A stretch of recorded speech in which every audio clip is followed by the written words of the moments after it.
Il y aura des milliers d'anges qui loueront l'agneau.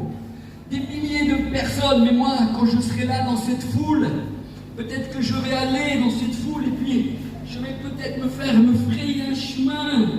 Et puis à un moment donné, je verrai là-bas, au loin, l'agneau de Dieu assis sur le trône et je dirai, c'est Jésus, je sais que c'est toi, parce que sur la terre, je t'ai déjà rencontré, tu es cette parole.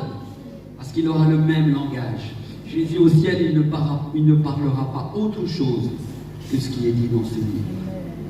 Quand vous arrivez au ciel, vous ne rencontrerez pas un Jésus inconnu, vous rencontrerez la parole qui s'est faite chair. C'est ce Jésus-là.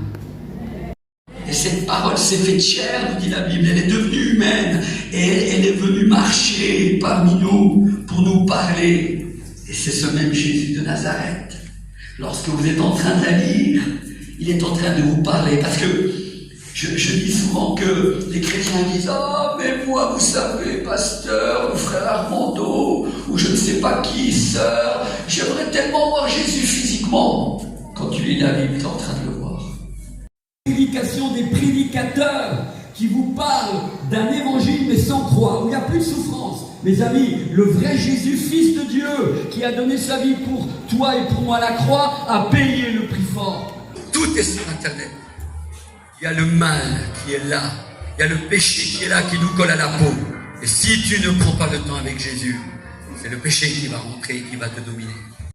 Nous sommes dans la maison du Seigneur, où l'évangile, avec ses vrais fondements, ses vérités, sont annoncées. Et je veux encore une fois, là où tu es à ta place, s'il te plaît, y a-t-il ici quelqu'un ce soir, simplement, qui voudrait lever la main et dire « Je veux donner ma vie à Jésus ». Je parle bien de personnes qui n'ont jamais fait ce pas vers le Seigneur Jésus. Je crois qu'il est le Fils de Dieu. Je crois qu'il est mort et ressuscité. Je crois qu'il a payé pour nous tous. Et je crois qu'il est ici. Présent au milieu de nous.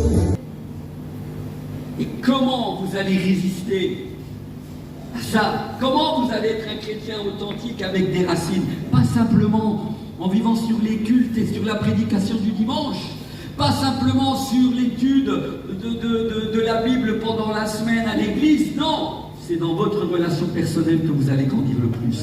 Prenez le temps de lire ce livre, donnez du temps à Dieu, retenez-le. C'est ce qui fait qu'aujourd'hui, quand j'entends des choses, à force de toutes ces années, d'avoir pris du temps pour lire la Bible, pris du temps pour prier, des fois quand j'entends sur les réseaux sociaux ou dans une église des choses qui sont contraires à la parole de Dieu, le Saint-Esprit me dit, mais ce qu'il est en train de dire, c'est pas ce que dit ma parole. Pourquoi le Saint-Esprit me prévient? Parce que j'ai pris du temps pour la lire, pour la retenir. La parole de Dieu, on la complique tellement. On complique la parole de Dieu. Mais finalement, c'est quand on la rend accessible à tous et qu'on la rend pratique. Quand on rend l'enseignement pratique, on a envie d'écouter. Mais parfois, je dis ça sans vouloir critiquer, mais parfois j'entends des fois on va dire des études bibliques. On emploie des mots qu'on ne comprend même pas. Et l'orateur est là et finalement toute la salle est en train de dormir. Parce que l'enseignement, il faut le rendre pratique, pas lourd. Ça veut dire qu'à la fin de la semaine, tout ce que vous allez écouter, j'espère que vous allez en retenir quelque chose. Et que ça vous aura changé. Et moi, je ne suis pas un citoyen de la terre, mais je suis un citoyen du ciel. Depuis le jour où j'ai donné ma vie à Jésus. Et depuis le jour où j'ai donné ma vie à Jésus dans cette boîte de nuit, vous savez ce que j'essaie de faire? J'essaye de vivre les lois, les ordonnances, les préceptes, les commandements qui sont dans ce livre.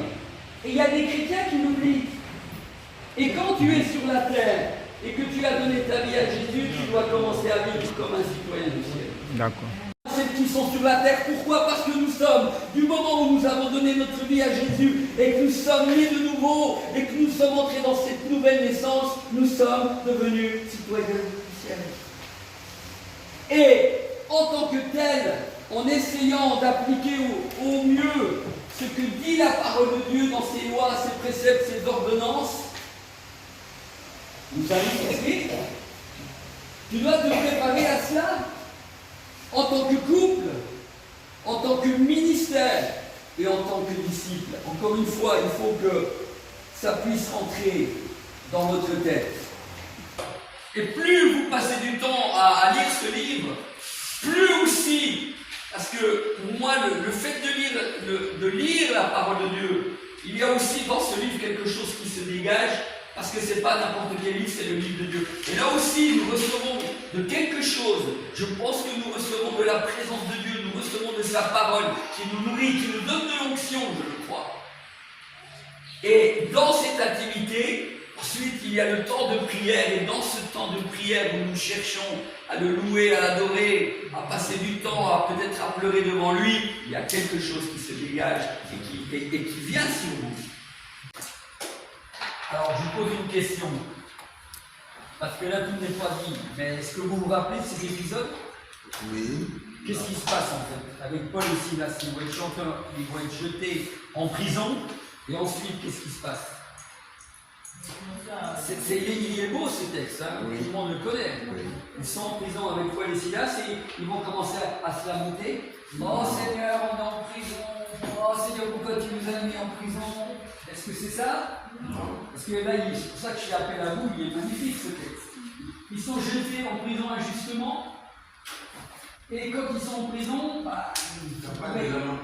voilà, c'est ça. Ils pourraient se décourager.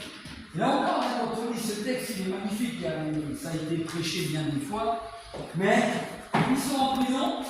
Et puis, au lieu de se lamenter, alors qu'ils sont enchaînés, liés avec Silas. Et là encore, on voit que Silas a été vraiment un compagnon d'œuvre extraordinaire avec Paul. Et Paul l'a certainement aussi formé, je suppose.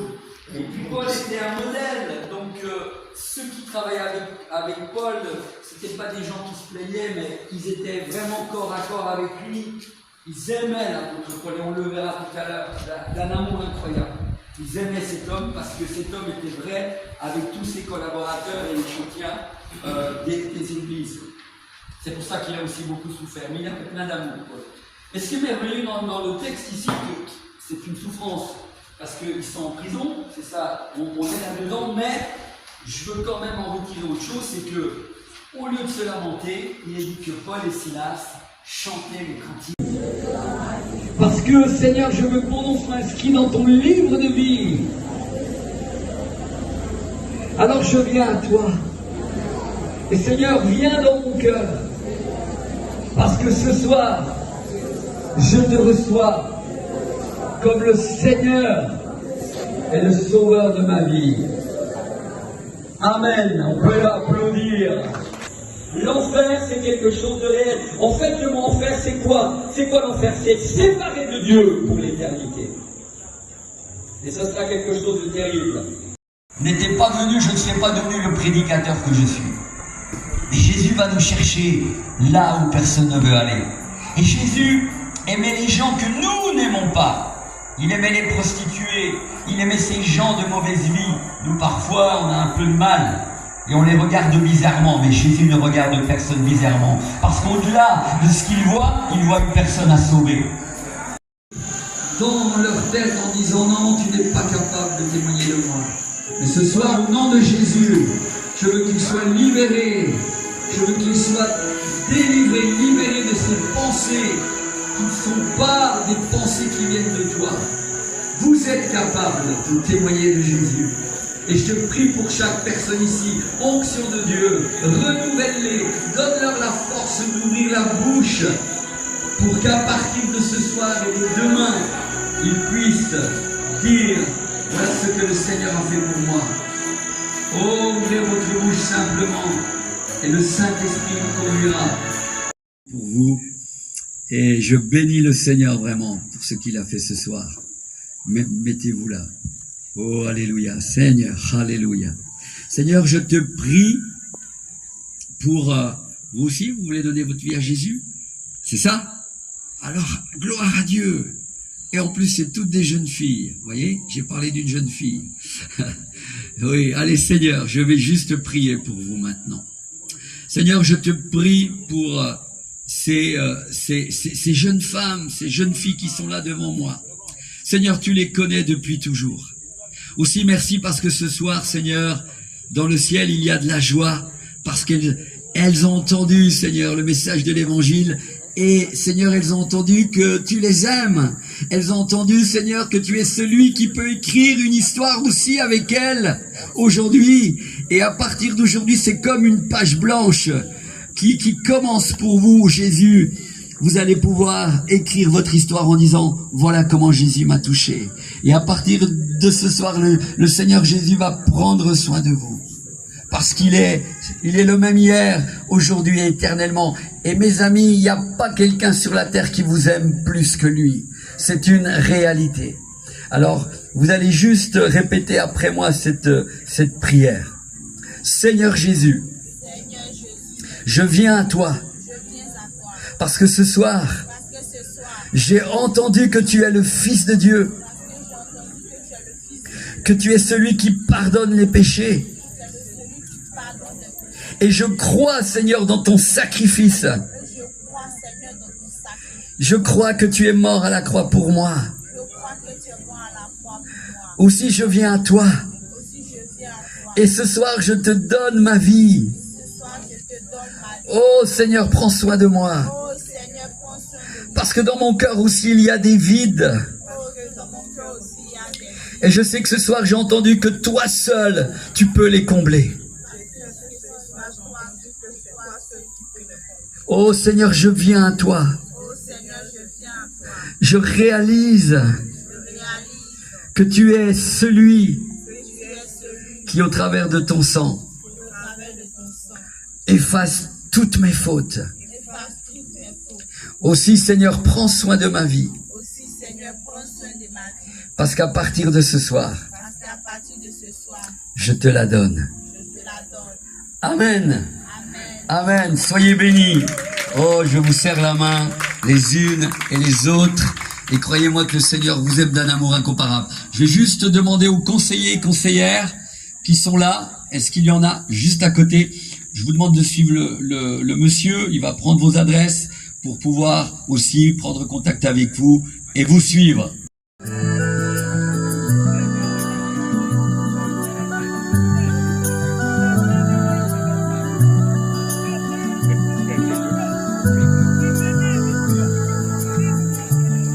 Je crois en Jésus. Je crois qu'il est le Fils de Dieu.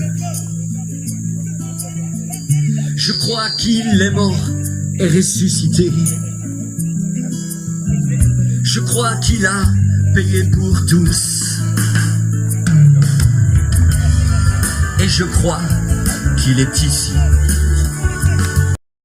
Des douleurs dans votre jambe, des douleurs au dos, je ne sais pas, mais Jésus le sait. Et Seigneur, je viens devant toi avec toutes ces personnes, afin, Seigneur, que tu leur fasses grâce ce soir, comme tu l'as fait pour cette femme, Seigneur, qui pendant tellement d'années a souffert. Je te prie que tu viennes, Seigneur, dans ce moment maintenant, par ton onction, onction de Dieu. Viens te mouvoir, Saint-Esprit, va dans les rangs, Seigneur, va toucher tous ces gens, Seigneur, qui ont besoin de toi. Seigneur, je prie que tu guérisses les mal de dos. Je prie que tu guérisses les cancers. Je prie que tu guérisses du rhumatisme, Seigneur. Je prie que tu guérisses ce dysfonctionnement dans le dos, dans la jambe. Seigneur, je prie que toutes ces maladies, Seigneur, qui sont là, et qui font mal au corps de ces bien-aimés ou de ces personnes qui ne te connaissent pas. Je prie, Seigneur, que ce soir, elles soient guéries de cela. Oh, Seigneur Jésus. Oh, Seigneur Jésus, je fais appel à toi et je prie. Finalement, cette femme était au bout du rouleau. Après 12 ans de temps, cette femme, vous pouvez vous imaginer une femme qui perd du sang. Pendant 12 ans sans arrêt, cette femme était au bout du rouleau, elle était affaiblie, elle était maigre, elle était fatiguée. Et le texte nous dit, je vous donne un peu le décor, encore une chose. À l'époque, comme elle était rejetée selon la loi et qu'elle n'avait pas le droit d'être proche de quelqu'un, de peur qu'elle touche quelqu'un et qu'il devienne impur, la loi juive disait aussi qu'elle n'avait plus le droit d'aller à la synagogue. Elle était rejetée de la synagogue. Ça veut dire que, si on prend le texte par rapport à aujourd'hui, elle ne pouvait plus aller dans une église. Même là où on va, soi-disant pour rencontrer aussi le Seigneur, pour avoir une communion avec lui, c'était le cas dans la synagogue, les Juifs se réunissaient, c'était comme si c'était l'église aujourd'hui. Mais du fait qu'elle était impure, on lui refusait l'accès même à l'église. Oh, il y a de la joie dans le ciel ce soir. Alléluia, Seigneur. Merci pour ces vies qui sont devant moi. Si vous voulez encore vous approcher, vous pouvez venir. Maintenant, je vais simplement... Vous savez, c'est vraiment... Le Seigneur, il est vraiment heureux que vous ayez donné votre vie. Que vous lui ayez donné votre vie parce qu'il vous aime. Il vous aime comme vous ne vous imaginez pas. À la croix, il est mort pour chacune de vos vies. Même vous en tant qu'enfant. Et il vous aime beaucoup. Et personne ne vous aimera jamais comme Jésus.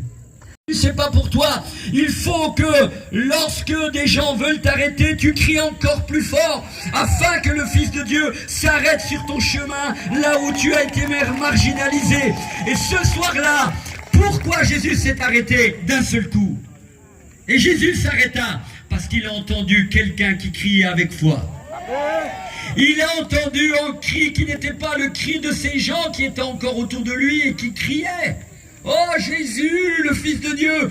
Mais il y avait quelqu'un qui, ce soir-là, sur ce chemin, criait d'une autre manière. Il criait avec foi. Parce que Jésus est l'homme le plus connu au monde. Because Jesus is the most famous person in the world. Mais ça ne change rien de connaître son histoire. It doesn't change anything just to know his history. Ça ne change rien dans notre vie de savoir qu'il est né simplement d'une Vierge Marie. It will change anything in your life just knowing that he was born from a Virgin Mary. Ça ne change rien dans notre vie de savoir qu'il est mort à la croix. It will not change anything in your life just knowing that he was dead on the cross. Si nous restons simplement sur la connaissance de ces choses. If you just stay on the knowledge of these things. Et il y a des gens qui connaissent l'histoire de Jésus. And there are people who know the history of Jesus. Qui savent qu'il est mort. We know that he was dead. Mais ça ne change jamais rien dans leur vie. But it doesn't change anything in their lives. Parce que ça reste au niveau de leur intelligence. Because it just stay at the level of their intelligence. Mais ça ne descend pas au niveau de leur cœur, mes amis. It doesn't come down in their hearts. Mais pour que notre vie change, but for our lives to change, c'est pas d'avoir une banale connaissance de Jésus. It's not just a little knowledge of the person of Jesus. Qui est le Jésus que vraiment tu connais? But who is the Jesus that you really know? Est-ce ce Jésus que Internet nous présente? Is it the Jesus that Internet presents to us? Ou tu connais ce Jésus dont lui-même parle? Or do you know Jesus Christ that he himself is talking about? Qui dit-on que je suis? Who do people think I am? Moi, le Fils de l'homme. Me, the Son of Moi, man. le Fils de Dieu. Me, as the Son of living. Et finalement, le 14 mars 1981, je décide, cette fois-ci moi-même, de devenir citoyen du ciel. Et j'ai 3 nationalités. Je suis d'origine portugaise. J'ai la nationalité française, mais maintenant, et c'est celle qui m'intéresse le plus, je suis devenu citoyen du ciel. Et depuis ce jour, mon nom est inscrit dans le registre du ciel, dans le livre de vie en lettres rouges. Ton nom est-il connu dans le ciel?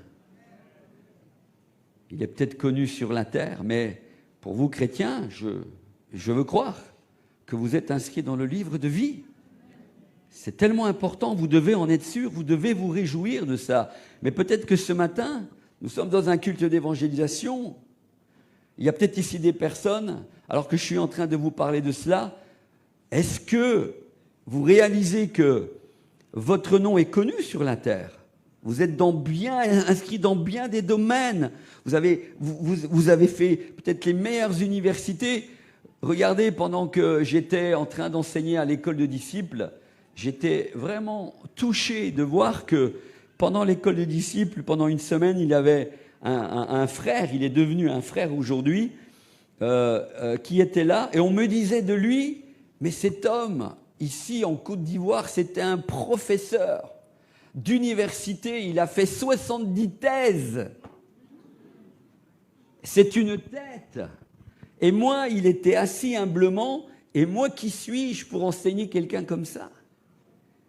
Mais tout au long de sa vie, cet homme, il s'est converti très très tard, puisqu'il a 70 ans. C'est bien ça, Raphaël? 70 ans il a. Il est venu faire l'école humblement, l'école de disciples, parce qu'à 70 ans, il se dit, je veux apprendre encore. Je veux être un disciple du Seigneur. Et moi, j'étais là à l'enseigner. 70 thèses, mais ce que je veux dire par là, c'est qu'il était connu ici en Côte d'Ivoire, et il est toujours connu, cet homme. Mais finalement, dans le ciel, jusqu'à l'âge de 70, un peu avant, il y a quelques années qu'il s'est donné au Seigneur, il n'était pas connu. Et finalement, toute cette connaissance, tout ça, si entre-temps, il n'avait pas donné sa vie à Jésus et que son nom était inscrit dans le livre de vie, finalement, quand il allait arriver au ciel, il allait avoir quelques petits problèmes. Mes amis,